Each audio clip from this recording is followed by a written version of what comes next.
പരിശുദ്ധ കത്തോലിക്ക തിരുസഭ ഇന്ന് ലിസ്യുവിലെ വിശുദ്ധ കൊച്ചുത്രേസ്യായുടെ ഓർമ്മ ദിനം കൊണ്ടാടുന്നു. ഈ ദിനത്തിന്റെ എല്ലാ മഹനീയതയും ആശംസയും നമുക്ക് പരസ്പരം നേരാം. ത്രേസ്യ നാമധാരികളെ എല്ലാവരെയും ഓർത്ത് പ്രാർത്ഥിക്കുകയും ചെയ്യാം. ചെറുതാകണമെന്നാണ് ഈ പുണ്യവതി നമ്മളെ പഠിപ്പിക്കുന്നത്. ചെറുതാകുക എന്ന് പറഞ്ഞാൽ അപരന്റെ ഒന്നുമില്ലായ്മകളെ തിരിച്ചറിഞ്ഞുകൊണ്ട് ദൈവത്തിൽ പൂർണ്ണമായി ശരണപ്പെട്ട് എല്ലാ ആകുലതകളെയും ഉപേക്ഷിച്ച് ദൈവത്തിൻ്റെ നന്മയിൽ നിന്ന് കിട്ടുന്ന എല്ലാ നന്മകളെയും പ്രതീക്ഷയിലൂടെ കാത്തിരിക്കണമെന്നുള്ളതാണ്. ചെറിയ കാര്യങ്ങൾ വലിയ സ്നേഹത്തോടുകൂടെയാണ് ഈ പുണ്യവതി ചെയ്തത്. നമുക്കും ചെറിയ കാര്യങ്ങൾ വലിയ സ്നേഹത്തോടുകൂടെ ചെയ്യാം.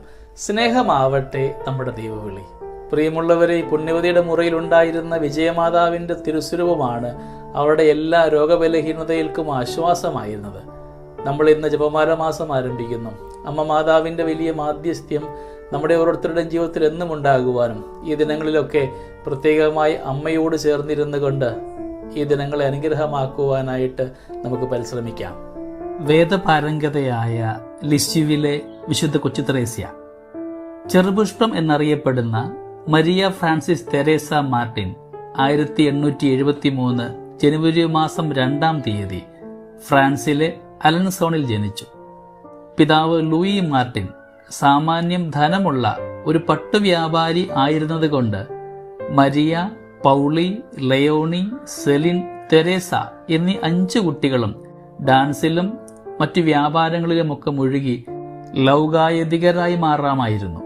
എന്നാൽ 4 പേർ കർമ്മലീത്ത സഭയിലും ലയോണി വിസിറ്റേഷൻ സഭയിലും ചേരുകയാണ് ചെയ്തത്.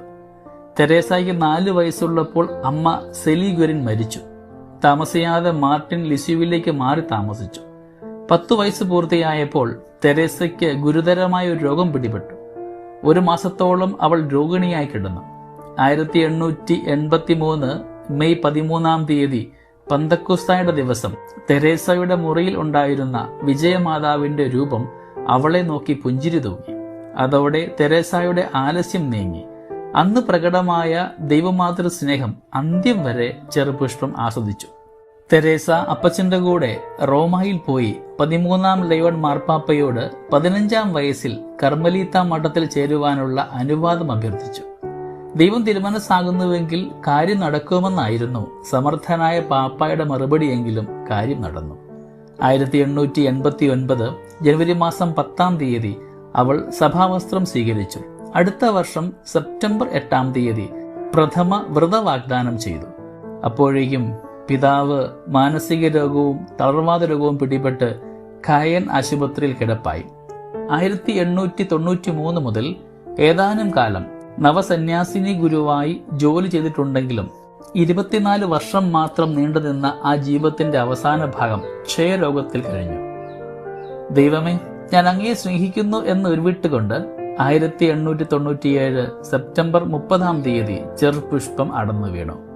സ്വർഗത്തിൽ നിന്ന് ഞാൻ റോസാപുഷ്പങ്ങൾ വർഷിക്കുമെന്ന വിശുദ്ധയുടെ വാഗ്ദാനം ഇന്നും നിറവേറിക്കൊണ്ടിരിക്കുകയാണ്. മരിക്കുന്നതിന് മുൻപ് തന്റെ ജ്യേഷ്ഠ സഹോദരിമാരുടെയും മഠാധിപയായ ഗോൺസാഗമ്മയുടെയും ആജ്ഞാനുസാരം ആത്മകഥ എഴുതി.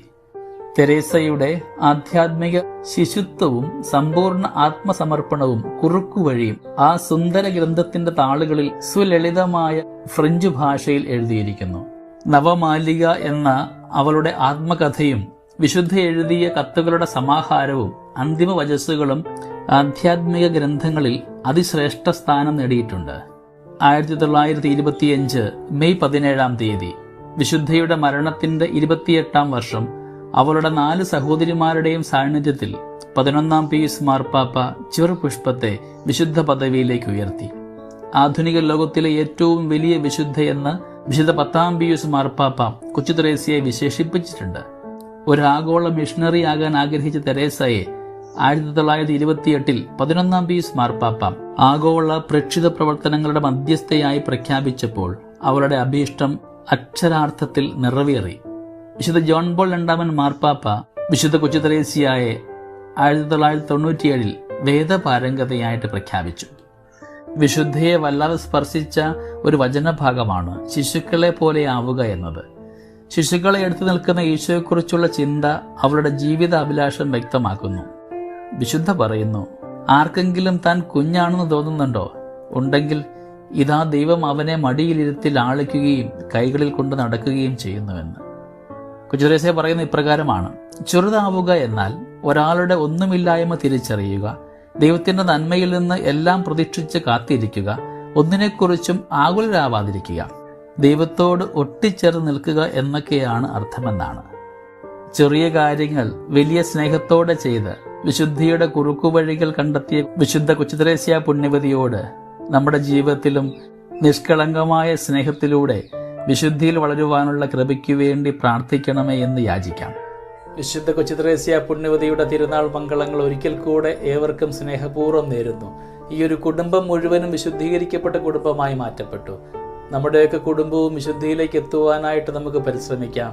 നമ്മുടെ ദൈനംദിന പ്രാർത്ഥനയിൽ മാതാപിതാക്കൾ മാതാപിതാക്കളോടൊത്തൊക്കെ എന്നും ഈശോയ്ക്ക് ഇഷ്ടമാകുന്ന ഒരു ജീവിതം നയിക്കുവാനായിട്ട് തീരുമാനമെടുക്കാം. ദൈവം നമ്മളെല്ലാവരെയും സമൃദ്ധമായി അനുഗ്രഹിക്കട്ടെ.